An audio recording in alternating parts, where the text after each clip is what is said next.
की girls education महत्व रखती है अपना। तो शिक्षा के क्षेत्र में जिस प्रकार से इंग्लिश मीडियम स्कूल की बात की गई, लगातार खोले जा रहे हैं हम लोग। बच्चे जो जाते नौकरी करने के लिए बार बार फॉर्म भरने पड़ते थे, इस बार मैंने घोषणा कर दी है, एक बार फॉर्म भरो, एक बार फीस दो, बाद में जितनी बार एग्जाम देने जाओगे बार बार फॉर्म भरने की या फीस देने की जरूरत नहीं पड़ेगी आपको। ये हॉस्टल बन रहे हैं हर जिले के अंदर, जिससे कि बच्चों को आराम मिल सके रहने के लिए। दिल्ली में हॉस्टल बना रहे हैं हम लोग। दिल्ली में उदयपुर हाउस था पुराना, कोर्ट से हम जीत गए, खाली हो गया। वहाँ शानदार हॉस्टल बन रहा है, जो कि कॉम्पिटिशन में जाना चाहते हैं दिल्ली में बच्चे, उनको रहने के लिए सुविधा मिल सके। कहने का मतलब है कि एक तरफ 100 जॉब मेगा फेयर लगाने का निर्णय किया अभी हमने। अभी जोधपुर में, बीकानेर में, अभी मैं भरतपुर जाकर बीकानेर पे लाया था। मेगा जॉब फेयर अच्छे लग रहे हैं, अच्छी नौकरी मिल रही है। अब 100 मेगा फेयर जॉब फेयर लगेंगे तो ऑन द स्पॉट के लोगों की नौकरियां लगेगी। इस प्रकार से पेपर लीक की घटनाएं हुई। मुझे तो बहुत दुख हुआ, क्योंकि 26-27 लाख एग्जाम देने वाले थे बच्चे। हमने बड़े शौक से कहा इनको रोडवेज की बसें फ्री ट्रांसपोर्ट करवाएंगे। फिर मैंने मीटिंग ली तो मैंने कहा प्राइवेट, क्योंकि इतनी संख्या बढ़ गई थी, रोडवेज की बसें कम पड़ रही। मैंने कहा नहीं, प्राइवेट में किराया सरकार देगी। बड़े खुश हो गए सब लोग, बच्चे भी। फिर कलेक्टर को फोन किया गया कि भाई ये बाहर के बच्चे आएंगे दूर दूर से, रात को कहाँ ठहरेंगे, कहाँ खाएंगे पिएंगे, कैसे वो कल जाएंगे एग्जाम देने। तो तमाम, लगभग तमाम सब जगह पर, कोई धर्मशालाओं में, कहीं पर होटलों में, जहाँ भी बस चला उनको रखा गया, खाने पीने की व्यवस्था की गई, बहुत अच्छा माहौल था। और सेकंड ने देखा पेपर आउट हो गया। अब बताइए कितना क्या बीती होगी।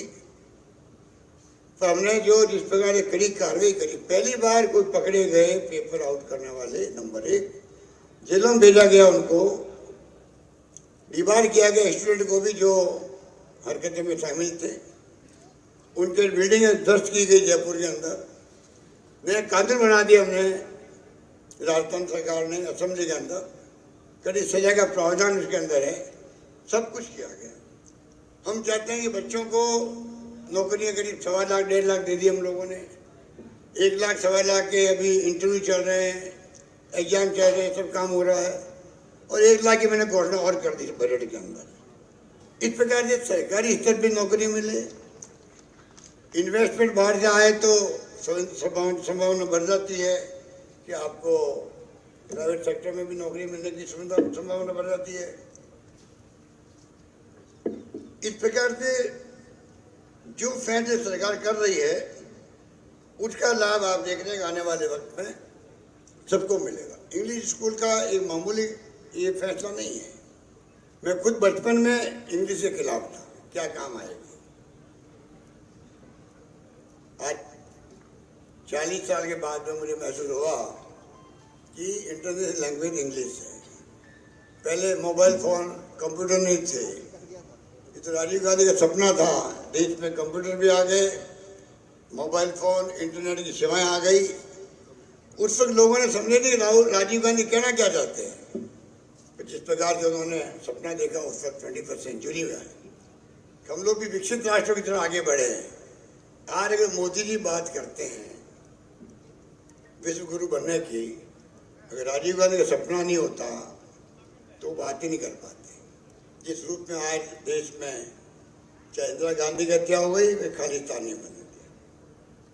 राजीव गांधी शहीद हो गए, पूरे उपमहाद्वीप में शांति स्थापित करने की बात करते थे। त्याग और बलिदान आज़ादी के पहले भी, आज़ादी के बाद में भी जिस शिल्प में हुआ है, इसका इतिहास भी आपको ध्यान रखना चाहिए और उसकी स्टडी करनी चाहिए। इतिहास बनाना जिंदगी में आपको कभी कहीं जाकर के, चाहे आप राजनीति में आए, चाहे आप उद्योगपति बने, व्यापारी बने, सोशल वर्कर बने, ये जिंदगी में इतिहास काम आता है।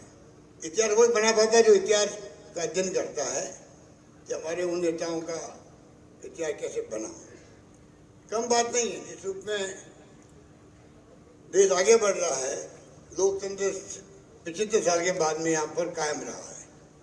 ये कम बात है। हमारे साथ में पाकिस्तान आज़ाद हुआ, बार बार सैनिकों का शासन, बंदूकों का राज, वहाँ के प्रधानमंत्री को फांसी की सजा, क्या क्या नहीं हुआ। हमारे यहाँ आत्मनिर्भर देश, पाकिस्तान की खबरें पढ़ते होंगे भी आप 15-20 दिन महीने भर से।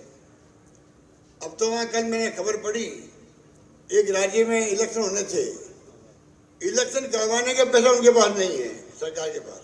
आप जस्ट इमेजिन, आप सोचेगा क्या दुर्गति हो रही है वहाँ पर, महंगाई की और दूसरी बातों की, वो सोच नहीं सकता। और हमारा मुल्क में जड़ें मजबूत रही, पंडित नेहरू की दूरदृष्टि थी, जिस कारण से इस्पात के कारखाने बड़े बड़े उस जमाने के बड़े बड़े बांध, कल कारखाने, IIT संस्था प्रीमियर देश की, IIM, ICAR एग्रीकल्चर की, काजरी जोधपुर के अंदर, क्या बड़ी बड़ी संस्थाओं का यहाँ पर जो उनके प्रारंभ किया गया, उसके कारण से आज रिसर्च भी हुई है, ग्रीन रिवोल्यूशन भी हुआ है, हम आत्मनिर्भर भी हुए हैं सब क्षेत्रों में। आज दुनिया की हम आर्थिक ताकतों में माने जाते हैं। क्यों माने जाते हैं? अगर पंडित नेहरू की सोच नहीं होती तो हम भी पाकिस्तान की तरह स्थिति बनती है हमारी। तो कहने को बहुत लंबी बातें हैं, मैं तो आपको इतना कहना चाहूँगा कि सरकार सोशल सिक्योरिटी का ध्यान भी दे रही है। पेंशन हम 1 करोड़ लोगों को दे रहे हैं, बुजुर्गों को, सज्जनों को, विधवाओं को, एकल नारी को। अभी मैंने मिनिमम 1000 रुपये कर दी पेंशन की, पहले 500 भी थी। इस प्रकार से हम हर चीज़ पे ध्यान दे रहे हैं। भारत सरकार से कहेंगे आप सोशल सिक्योरिटी में आइए, आप कानून बनाइए पार्लियामेंट के अंदर। जैसे कि डॉक्टर मनमोहन सिंह ने, सोनिया गांधी जी के वक्त बने थे कानून, नरेगा का बनाओ, बेकानूनी वाले जानते हैं, अकाल सूखा पड़ता तो क्या स्थिति होती थी यहाँ पर। अब आराम हो गया, रोजगार मिलता उन लोगों को। मैं कई बार आता था कोलायत और गाँव में, यहाँ पर अकाल आते कामों के अंदर, जब मैं मेंबर पार्लियामेंट था जोधपुर का, पड़ोस में था कोलायत। मुझे याद है यहाँ की संस्था भी अच्छा काम करती है, हमेशा सोशल वर्कर भी आपके यहाँ अच्छे हैं, कोई कमी नहीं रखी सेवा करने में। पर समय बीतता गया, कानून बन गया right to education, right to food, 2 रुपये किलो गेहूँ, 3 रुपये किलो चावल, अभी तो फ्री मिल रहा है। RTI, राइट टू इंफॉर्मेशन, वो क्रांतिकारी कानून है दुनिया का। ये कानून बने, एक कानून और बने। मैंने कहा प्रधानमंत्री जी को राइट टू सोशल सिक्योरिटी, हर इंसान, हर परिवार को जिंदा रहने का हक है, उनके लिए पूरी व्यवस्था आप करो। एक मजदूर होता है, बिल्डिंग खड़ी होती है, खाली मशीन से नहीं होती, मजदूरों से होती है। और जब उनका एज हो जाती है, उम्र हो जाती है, तो सही साथ नहीं देता है, काम नहीं कर सकता। घर में ऐसी व्यवस्था नहीं होती है कि उनको ध्यान रखे कोई, बेटे पोते भी नहीं होते कई बार और स्थिति बन जाती घर की। सरकार की जिम्मेदारी है कि सबको एक मिनिमम जो है वो अपना जीवन चला सके। ये व्यवस्था हर परिवार की होनी चाहिए। दुनिया के मुल्कों में है। प्रधानमंत्री जी विश्व गुरु बनने की बात करते हैं, वो तब बनेंगे तब कम से कम सोशल सिक्योरिटी भी होगी देश के अंदर। इंग्लैंड में जाइए, अमेरिका में जाइए, वीकली पैसा मिलता है परिवार को जिसको जोड़ते हैं। तो बहुत लंबी चौड़ी बातें हैं। मैं आपको इस मुबारक मौके पर कहना चाहूँगा कि आप निश्चिंत रहें। कॉलेज हो, स्कूल हो, हमने हर पंचायत में स्कूल खोल दिए 12th तक की, हर ग्राम पंचायत में। लड़के लड़कियों को बाहर दूर नहीं जाना पड़े। इतनी कॉलेज खोले, गर्ल्स कॉलेज की पेरेंट पढ़ाए लड़कियों को, पढ़े छुड़वाए नहीं। तो चारों ओर से हम लोगों ने पानी की स्कीमें बनाई है, घर घर नल योजना आपको मालूम है, आधा पैसा भारत का है, आधा पैसा हम दे रहे हैं। बिजली का आप देख रहे हैं कि उत्पादन बढ़ रहा है, अब तो सोलर आने लग गया है और बढ़ेगा। सड़कें शानदार राजस्थान की, अभी रंधावा साहब कह रहे थे कि भाई राजस्थान की सड़कें बहुत शानदार है। तो मैंने कहा भाई कोई जमाना था गुजरात की सड़कें अच्छी मानी जाती थी और कहावत थी गुजरात से आओ, कार के अंदर नींद में सो रहे हो, नींद खुल जाए समझो राजस्थान आ गया। इतनी सड़कें खराब थी यहाँ। अब उल्टा मामला हो गया, शानदार सड़कें राजस्थान की हो गई। तो हर क्षेत्र में विकास किया राजस्थान में। इसलिए आपको मैं यही कहना चाहूँगा, अभी तुम आए तो थे आपका प्रोग्राम तो अचानक गोविंद मेघवाल जी ने बनवा दिया। हम तो आज आए थे, हमारे कांग्रेस के जो अब राहुल गांधी की मेंबरशिप खत्म कर दी पार्लियामेंट की, एक षड्यंत्र के द्वारा की गई है। आप सोचिएगा, जिस परिवार ने आजादी जंग के अंदर मोतीलाल नेहरू, आनंद भवन, सरदार भवन इलाहाबाद के अंदर गांधी जी भाई रुक करके आंदोलन चलाया करते थे देशव्यापी। पंडित नेहरू उधर 12 साल की जेलों में बंद रहे, उस जमाने की जेलों में बंद रहे 10-12 साल तक। लिमिटेड ऑफ वर्ल्ड हिस्ट्री, विश्व इतिहास की झलक और भारतीय खोज किताबें लिखी जो पढ़ने लायक है। जेलों के अंदर लिखी, बैठे जेल के अंदर लिखी, और प्रथम प्रधानमंत्री बने, 17 साल तक प्रधानमंत्री रहे। इंदिरा गांधी जी शहीद हो गई पर खालिस्तानी बने थे, मैंने कहा आपको। राजीव गांधी शहीद हो गए, तो राहुल गांधी के दादी शहीद हो गई, उनका सीना छलनी कर दिया गया प्रधानमंत्री रहते हुए। राजीव गांधी उनके पिता थे, प्रधानमंत्री बनने वाले थे दूसरी बार, उनको बम तोड़ दिया गया। उसके बेटे को किस प्रकार सोशल मीडिया में आपने डैमेज किया है, उनके पर्सनलिटी को, वो सबको मालूम। यात्रा भयंकर शानदार करी, देश में ठेला उठ गया। देश भर में जो 4 मुद्दे उठाए उन्होंने, वो चाहे उड़ीसा हो, चाहे वो बंगाल हो, चाहे वो नहीं भी गए हैं, तो हर प्रदेश के हर गांव में, हर घर में एक मैसेज था कि राहुल गांधी कन्याकुमारी से कश्मीर तक जा रहे हैं।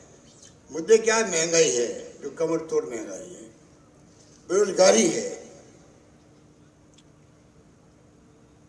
नॉन वायलेंस रहना चाहिए देश के अंदर, हिंसा नहीं होनी चाहिए, प्यार मोहब्बत भाईचारे सद्भावना रहे आपस के अंदर, सब धर्मों में, सब जातियों में, ये मुद्दा था। और गरीब अमीर की खाई बढ़ती जा रही है, खाई बढ़ेगी तो गरीब कभी ऊपर आ ही नहीं पाएगा, ये मुद्दे थे। उसकी तरफ ध्यान नहीं दिया प्रधानमंत्री जी ने कि विपक्ष का नेता बोल रहा है और सही बोल रहा है, उसकी तरफ ध्यान देना चाहिए। लोकतंत्र का कायदा होता है, जिसका लोकतंत्र में यकीन नहीं हो वो क्यों ध्यान देगा। ये तो लोकतंत्र का मुकुट पहन के चुनाव जीतने वाले लोग हैं, सरकार बन गए, प्रधानमंत्री बन गए, अच्छी बात है। ये भी इसलिए बने कि गांधी जी का, पंडित नेहरू, सरदार पटेल, उन्होंने आजाद के जमाने में जो अम्बेडकर साहब ने बनाया संविधान और लोकतंत्र की व्यवस्था करी और कायम रही 25 साल बाद में, इसलिए आप प्रधानमंत्री बन पाए हो। जनता माई बाप है, जनता 1 सेकंड लगाती है, पता नहीं लगता कब आप घर चले जाओ। अब उस व्यक्तित्व को, उस राहुल गांधी को, जिनके पिता शहीद हो गए देश के लिए, दादी शहीद हो गई, उसको आप किस रूप में ट्रीट कर रहे हो? पार्लियामेंट में बोलने नहीं दे रहे हो। पार्लियामेंट में मैं रहा हूँ 5 बार, केंद्रीय मंत्री बना 3 बार। मुझे मालूम है कि नियम क्या है। अगर आपके ऊपर कोई आरोप लगाता है तो आपको अधिकार है वापस तो उत्तर देने का, उत्तर नहीं देने दिया आपको, क्योंकि अडानी जी का मुद्दा उठा दिया, अडानी जी के मुद्दे की सब बातें एक्सपेंड कर दी। जहाँ तक मैं समझता हूँ स्पीकर साहब को ये भी नहीं करना चाहिए था। कई बार एक्सपेंड करने के लिए हाउस में अनाउंस करना पड़ता है। रेयर केस में छोड़ दीजिए, रेयर केस में हो सकता है कि वो कोई ऐसी बात भरकर बात